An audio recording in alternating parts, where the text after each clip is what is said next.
Hey, what's going on, guys? Assad here, and in this tutorial I'm gonna talking about the Array.slice method. So what it does, it gonna slice off the solo portion of the array. So if you've seen any strings, I did that too, so you can check it out. And if you don't want to check it out, just check this out.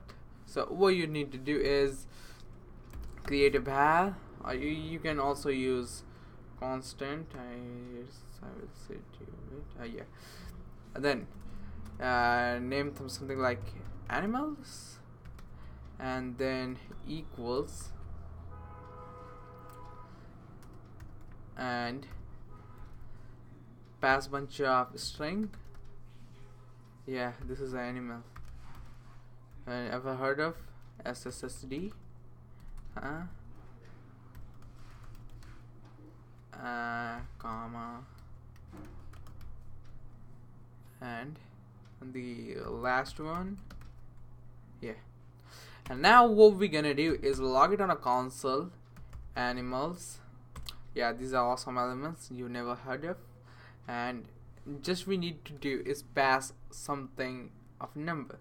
So yeah, sorry about that. You need to specify is it a slice method. So slice method and pass 2. So from here to here you're gonna show that. So iterate something like that. And if you want to like pass second argument like 4, you're gonna show up to from 2 to 4. So see, this is what it does, and change into an array. So hope you guys understand. That's it for today's video, guys. See you guys in the next tutorial.